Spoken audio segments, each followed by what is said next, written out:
Now ex-boyfriend and I were visiting his parents. We live about 5 hours away from them and didn't visit often. Mother-in-law asked me to cook dinner for her and father-in-law for their anniversary that evening, instead of going out to eat. Father-in-law had recently had surgery and was still recovering a bit, so they preferred not to go out when possible. I love cooking, so happily obliged.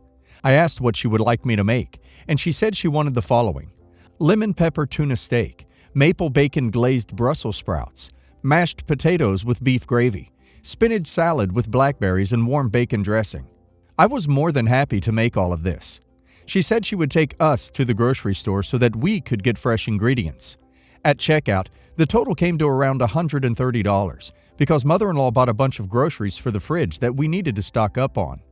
Dinner items came out to about $60. Either way, the stuff I needed to make dinner was less than half of the total cost. When I didn't get my wallet out, mother-in-law stood there staring and said something along the lines of, "There's a lot of people in line behind us. Better hurry up and pay." I told her I agreed to cook dinner, not pay for $130 of groceries. Again, most of which weren't even for the dinner I was about to cook. In hindsight, I could have just offered to pay for my part of the dinner items, but did not do this at the time. Mother-in-law sighed extremely loudly and asked why I wanted to be such a stingy brat when I had such a good job. She said I was ruining her anniversary and that she couldn't afford this many groceries at once. I again repeated that she asked me to cook dinner, not buy $130 of groceries. She said that paying for this was part of her anniversary gift and that it was just the right thing to do. Am I the a-hole for not paying for all of this? Should I have just ponied up and paid for the lot? For what it's worth, the dinner turned out amazing. Mother-in-law and father-in-law even fought over who would get the last Brussels sprout. Not the a-hole. First, you were asked to cook a 5-star meal. They decided on the menu and asked for your substantial expertise and time. That alone is a pretty amazing gift. They did not ask you to supply the ingredients. That your mother-in-law expected you to pick up the bill, not just for the ingredients, which were pretty extravagant, without asking beforehand, but also additional groceries, is tacky. Did her son help out at all? She's offended because you didn't pay for her groceries in addition to all the time you were putting into preparing the meal. Talk about entitled. Plus, dictating a gift is a total a-hole move in general. Not the a-hole. The person receiving the gift doesn't decide what you give them. She doesn't get to declare that you paying the cost is part of the gift. You were giving your time, your labor, and an experience to them. Seems kind of moot at the end of the day, as they clearly had a great meal and therefore it wasn't ruined in the first place. Not the a-hole. Your mother-in-law is trying to get a free week of groceries from you. She probably believed you would be embarrassed to say no to paying her grocery bill. I, male 24, got engaged New Year's Day in 2019. My fiancée, female 24, and I were going to wait and save up and get married this spring, but we decided to fast-track the wedding to September 2019. It was less than a month before the wedding, and my parents still had not confirmed their travel plans from Idaho to Colorado. They had not paid for a single thing for the wedding. Our one request, and my parents agreed to it early on, was help paying for our photographer. My dad ended up asking my grandparents for a loan to help. When I called my dad to try to understand what was going on, things boiled over. He said he wasn't sure how my family's going to afford traveling to the wedding, but they'd make it work. This was 20 days out. I told him how we were already disappointed that they weren't helping us, and it was hard for me to understand how my wife and I managed to pony up 10 grand for the wedding, but he wasn't contributing at all. My dad responded saying it was a hard year for them financially, and they hadn't planned on the wedding being so soon, and his tone was angry and defensive. This is the point where I made it worse and said, "Well, I know it's been tight, but it was in your control and your choices have consequences. I wish you would have made choices over the years so you could support me now, but you didn't, and now I don't even know if I can afford to make it." Those financial challenges my dad was talking about were 1. A cruise they overspent on, and 2. My parents tried to breed their dog for a quick cash grab, and it backfired, and they lost the mom and had to bottle feed the puppies. My dad exploded at me. At one point said, "Duck you, my family does not swear," and then he hung up on me. I texted him I'm not okay with him talking to me that way, but wanted to resolve things. He replied via text and said, quote, "Screw your sense of dignity and respect, you arrogant piece of crap. How dare you speak to me in such a condescending way? I'm done with you." My family did make the wedding, but it was really awkward. My dad has never apologized for the hurtful things he said. It's Father's Day soon and we still don't talk. I know being confronted with your money problems is never easy, but it nearly ruined my wedding. My wife still feels distant from my parents because of the whole mess. Thing is, I still wonder if I should have never said anything in the first place. Normally, I would just shake my head, but in that moment, I was so hurt that my parents make short-sighted money decisions, and it feels like they've forgotten I exist since I moved out. The least I wanted was for them to call and be involved in the planning, but they never checked in that year, which made me feel like they didn't care about this important and special event for me. So, am I the a-hole for confronting my dad about his money habits because of how it was negatively affecting me? Yes, the a-hole. Completely. You guys decided to fast-track the wedding. You also have a sense of entitlement that they should have been paying something towards it for you. Your choices have consequences as well, dude. Now you have to deal with them. Yes, the a-hole. He doesn't owe you anything for your own wedding.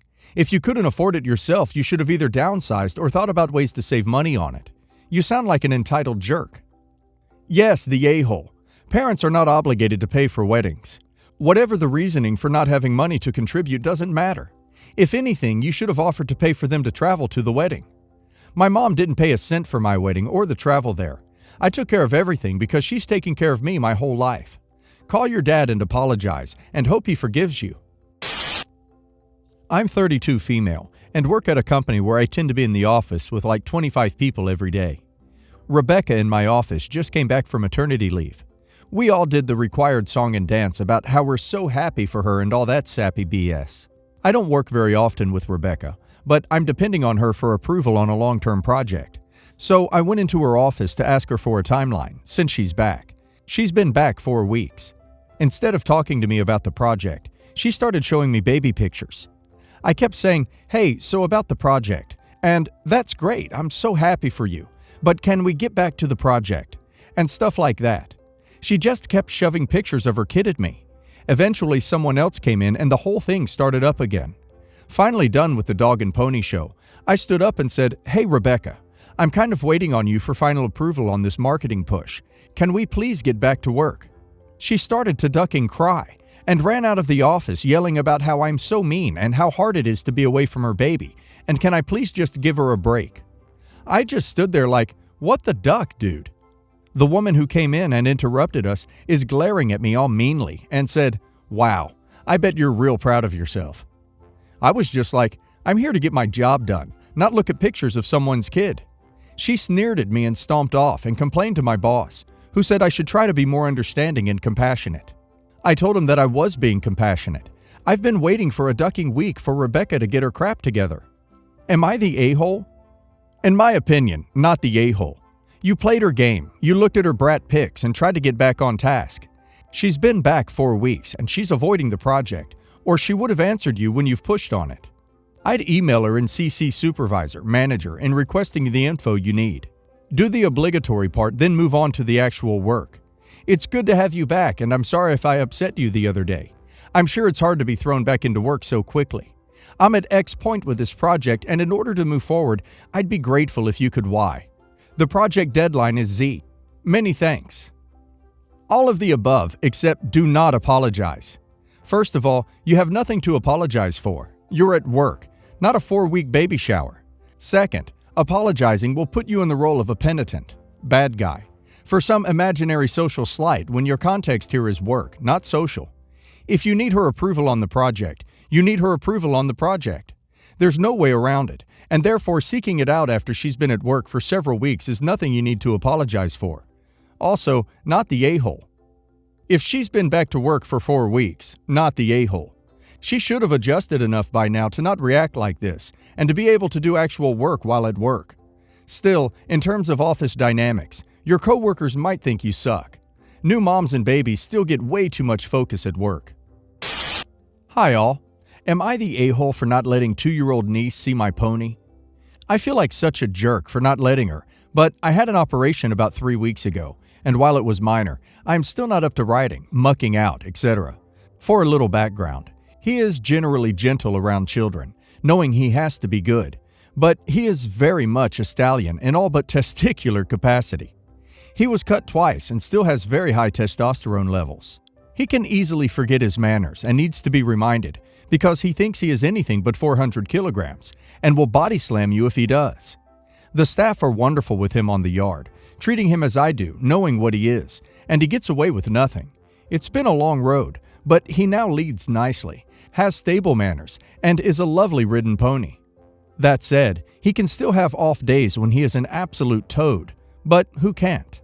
Anyway, sister-in-law wants to bring my niece up to see him. I am very nervous about it because she is 2. Her mom would be there, and she throws massive tantrums if she is told no. Her mother allows this behavior because she is using something called toddler-led learning. I don't know, I'm child-free.